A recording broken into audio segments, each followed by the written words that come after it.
Galerinha, eu não sei se você já sabe, mas o Felipe Neto, que é um dos maiores YouTubers do Brasil, quer você goste ou não, ele comentou no Twitter que ele tem uma doença chamada hemocromatose incompleta heterozigótica.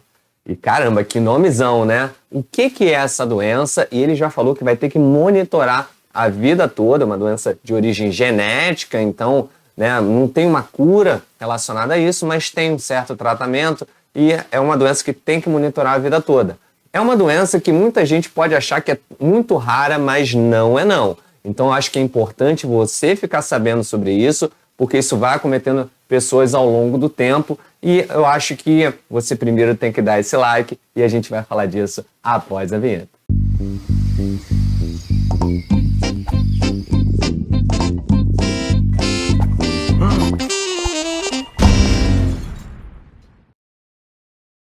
E aí, pessoal, tudo bem? JJ aqui na área. E hoje a gente vai falar sobre essa doença do Felipe Neto, a hemocromatose incompleta heterozigótica.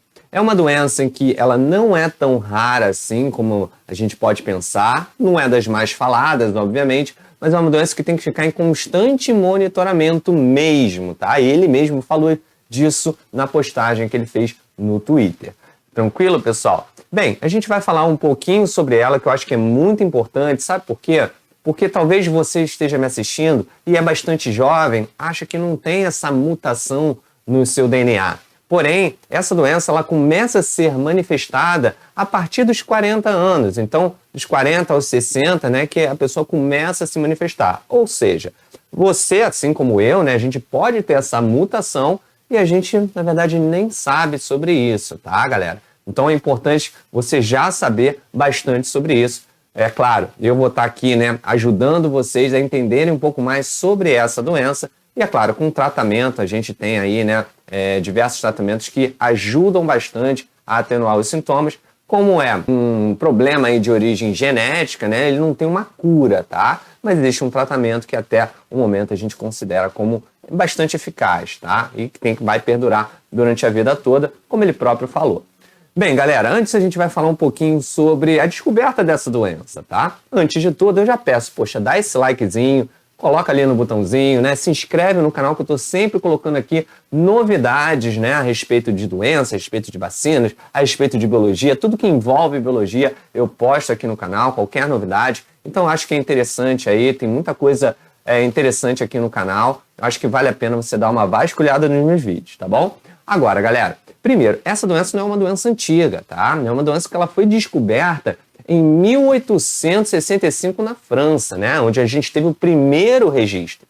Só que ela foi colocada aí como hemocromatose em 1889, tá? Na Alemanha, porque os cientistas descobriram que é um distúrbio hematológico que causava uma hiperpigmentação cutânea, ou seja, uma pigmentação exagerada na pele, tá? Por conta de uma deposição de melanina. Então, era uma deposição de melanina de uma maneira geral no corpo, em algumas concentrações um pouco maiores, como no pescoço, nas axilas, mas de maneira geral. Lembrando que você ter hiperpigmentação na pele não necessariamente significa que você tem hemocromatose. Pode ter outros sintomas também. Então esse não é o principal diagnóstico para você identificar se tem a doença ou não, tá? Agora, isso tudo está relacionado a alguma anormalidade no metabolismo do ferro, pessoal. Então tudo tem a ver com ferro, tá? E como é que a pessoa acaba sendo diagnosticada com isso, né? Primeiro, ela tem algum distúrbio nesse metabolismo do ferro, tá? E muitas das vezes é identificada a partir de alguma biópsia hepática, ou seja, no fígado, tá? Ou algum teste genético, algum teste muito mais específico. Então é por isso que muitas das vezes é muito difícil a gente diagnosticar de uma maneira muito precoce sobre essa doença, porque tem que fazer um teste específico, tá? Para a mutação. A mutação está no gene C282Y ou até no H63D, tá bom, galera? Mas o C282Y que é o principal, né? E aí o que acontece? Muitos dos testes são feitos a partir de uma molécula chamada ferritina. Ela que vai ajudar, por exemplo, esse armazenamento do ferro no organismo. Porque o ferro é muito importante, pessoal. Para você que não sabe, o ferro ele é um dos principais constituintes lá de uma molécula chamada hemoglobina, uma proteína presente na hemácia que vai ajudar a auxiliar esse transporte de oxigênio que vai desde o seu pulmão vai chegar nos vasos sanguíneos até os seus tecidos, tá? Então, por isso as hemácias são importantes, por isso a hemoglobina é importante, por isso o ferro é importante. É claro que você não pode ficar se dando ao luxo de eliminar ferro o tempo todo, senão você entra num quadro anêmico, um quadro de anemia ferropriva, ou seja, privação do ferro, né? E claro, isso vai levar ao não desenvolvimento completo das hemácias e a não passagem de oxigênio para os seus tecidos, entendeu? Então o ferro é muito importante. Por isso, o seu corpo ele tende a não eliminar esse ferro de uma maneira assim muito fácil. Por isso que a gente tem um estoque de ferro no fígado, tá, pessoal? Então isso é muito importante para a gente entender primeiro o funcionamento do ferro e por que a gente precisa, né, se alimentar de coisas que têm o ferro na alimentação. Ok, galera? Só que o que acontece? Essa doença ela vai causando um aumento progressivo do estoque de ferro. Ou seja, você vai tendo ferro por demais, entende? No seu corpo. O que isso vai acontecer? Vai causar um depósito, por exemplo, no coração, anormal de ferro, no pâncreas, no fígado, nas gônadas, né? No caso, eu sou do sexo masculino, no caso, os testículos. Se você está me assistindo do sexo feminino, no caso, os ovários, né?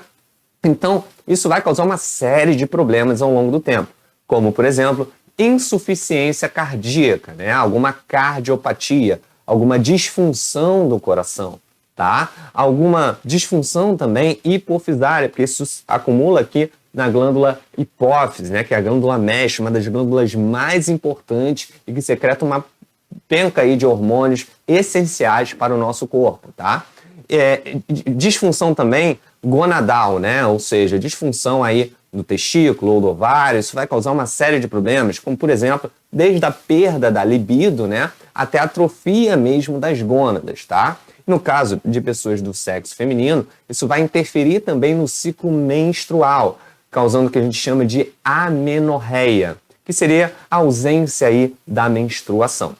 Além disso, como ataca o pâncreas, né, isso pode levar ao desenvolvimento da diabetes mellitus, por conta desse depósito de ferro ali no pâncreas. E 70%, né, dos casos de quem tem essa doença, a hemocromatose, tem diabetes mellitus do tipo 1, aquela que é insulino dependente, né, então não produz insulina. E 30% no caso, diabetes do tipo 2, que é essa resistência à insulina, tá bom, galera? Ou seja, a gente acaba encontrando os dois tipos de diabetes mais comum, né, o diabetes do tipo 1, mellitus, né? Também, como se acumula no fígado, pode causando aí cirrose hepática ao longo do tempo. Ou também um crescimento do fígado, que a gente vai chamar de hepatomegalia. E, em alguns casos, pode até causar câncer no fígado também, tá? Então, assim, é uma doença que você tem que ficar controlando, sim. Por isso, a postagem dele vai ter que controlar durante a vida toda dele, porque caso ele não controle isso, isso pode levar a diversos problemas em todo o seu corpo, tá? O que acontece? Bem, essa doença é uma doença que ela não chega de uma hora para outra, né? Ela vai aos pouquinhos, entende? Então, a pessoa, ela vai acumulando ferro no corpo, porém ela não vai tendo nenhum sintoma. Existe um caso de uma paciente aí de 44 anos, sem sintoma algum, mas fez o exame de sangue e descobriu que a ferritina estava aumentada, né? E aí, o que aconteceu, né? Foi diagnosticada depois que tinha essa hemocromatose e aí fez um procedimento de sangria venosa, né? Que a gente chama de flebotomia. O que se dá? Isso, a pessoa acaba, tirando sangue mesmo do corpo. Lembrando que o sangue tem bastante ferro. Lembra? O ferro presente na molécula de hemoglobina que está presente nas hemácias. As hemácias, né, os glóbulos vermelhos, estão presentes no sangue, né, para transportar esse oxigênio até os tecidos, tá? Então foi feito isso de 15 em 15 dias e depois a cada 3 meses, né, depois que isso foi controlado, esse depósito de ferro. Porque a partir do momento que você vai tirando, né, o sangue, você vai tirando ferro também do corpo. Ou seja, você acaba não tendo um excesso de ferro pelo corpo. É claro, galera, isso daí é tudo feito por um acompanhamento médico com algum especialista nesse assunto. Não vai você, diagnosticado com isso, querer tirar sangue do seu corpo naturalmente. Tem que ser de acordo com o procedimento médico, beleza, galera? E aí ela teve uma melhora muito grande. Como eu falei, essa doença, ela começa a se manifestar, a pessoa começa a manifestar os sintomas dessa doença a partir dos 40 anos, 40 aos 60, tá, pessoal? Tranquilo? E alguns estudos já sugerem que isso se dá, né, muito por conta de uma reabsorção aumentada do ferro pelos enterócitos. O que são enterócitos? As células do intestino. Né? Quando você se alimenta, o alimento é digerido e absorvido no intestino, não é? Então, esses enterócitos, essas células que promovem reabsorção, acabam absorvendo demais o ferro, entendeu? Presente na alimentação. Como se o corpo estivesse necessitando. Ou seja, como se você estivesse com pouco ferro no corpo, e aí ele acaba reabsorvendo mais do que um natural, né? Então, só que a pessoa ela não está com deficiência de ferro, entende? E então o que isso vai acontecer? Vai fazer com que a pessoa tenha muito ferro no corpo. E aí vai causando todos esses problemas. Agora, em relação a essa doença, embora esse gene defeituoso, né, ele é distribuído igualmente entre homens e mulheres, né? Então é uma doença que a gente chama de autossômica, porque não está relacionada a uma incidência maior entre pessoas do sexo masculino, entre pessoas do sexo feminino, né? Não é uma doença de herança sexual, é uma doença de herança autossômica mesmo, tá?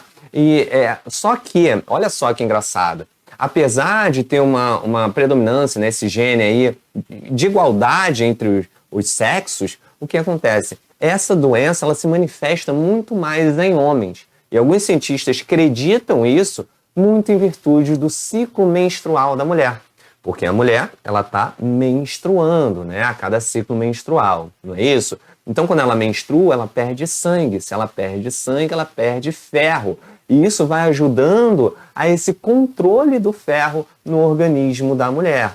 Também tem um processo de gestação, né? Então todo o processo de perda de sangue na hora do parto, isso também ajuda, no caso, essas pessoas que tenham a hemocromatose, tá?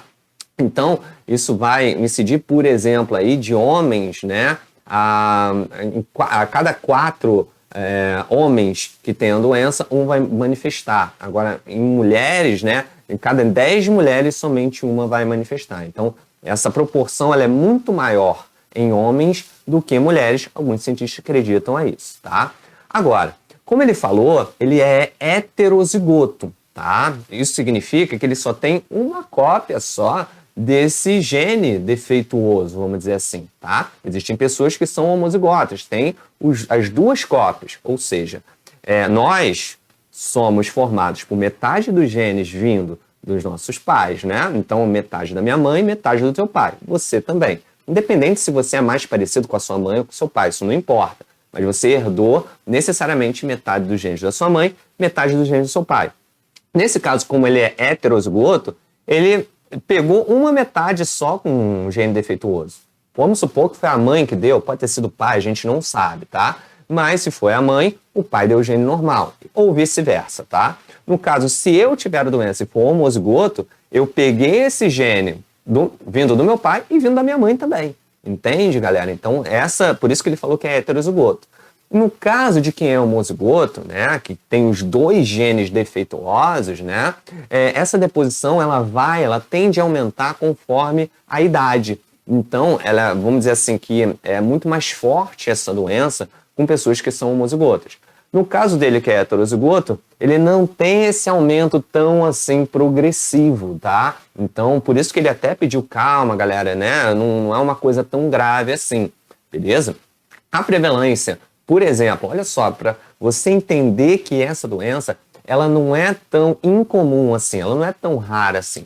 Estima-se que nos Estados Unidos, né, a prevalência de homozigotos, ou seja, a pessoa que tem esses 2 genes defeituosos, o C282Y, é de 1 a cada 220 pessoas, entendeu? Agora, de heterozigotos, é de 1 pessoa a cada 10.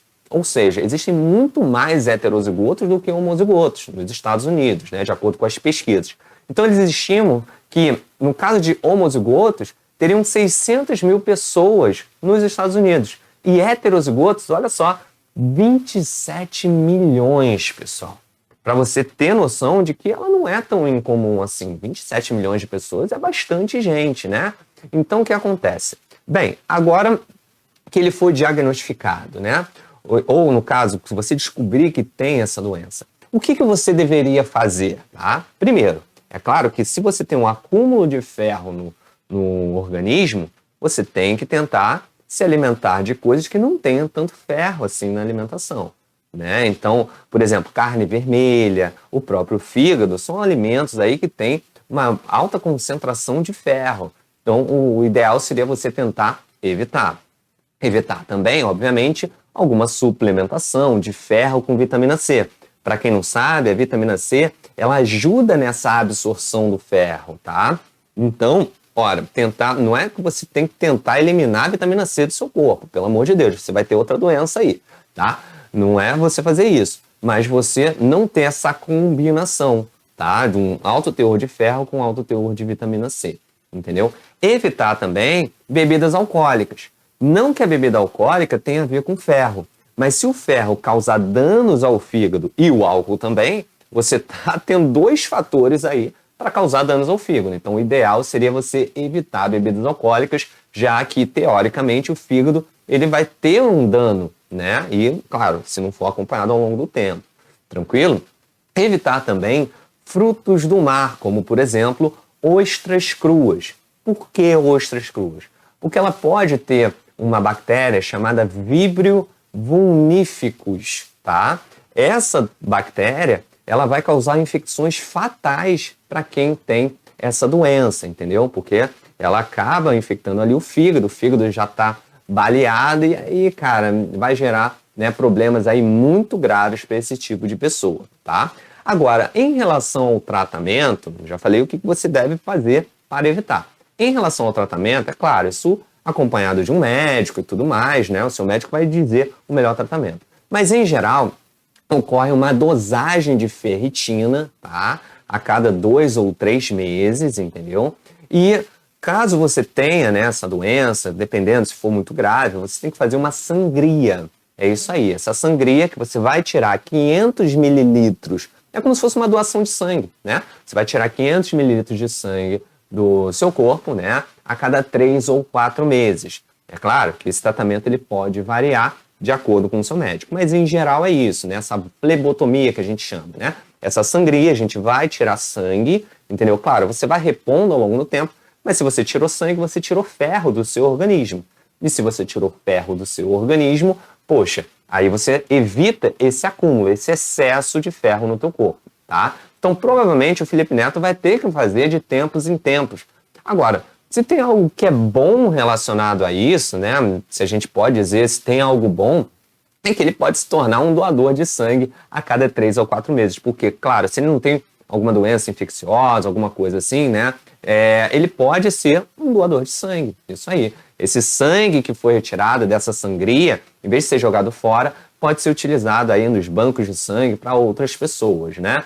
Então, enfim, galera, é claro que a gente não deseja que ninguém tenha esse tipo de doença, seja que você goste ou não do Felipe Neto, mas é uma doença que, sim, tem que ficar ali de olho, tem que ficar controlando, ele vai ter que controlar a vida toda e se você tiver essa doença, você vai ter que ficar controlando a vida toda também. Não tem jeito, tá? Tranquilo, pessoal? Espero que vocês tenham gostado. Mais uma vez, dá esse like, se inscreve no canal, ativa o sininho que eu tô sempre, bombardeando de informações interessantes. Vou ficando por aqui. Um grande beijo e tchau, tchau.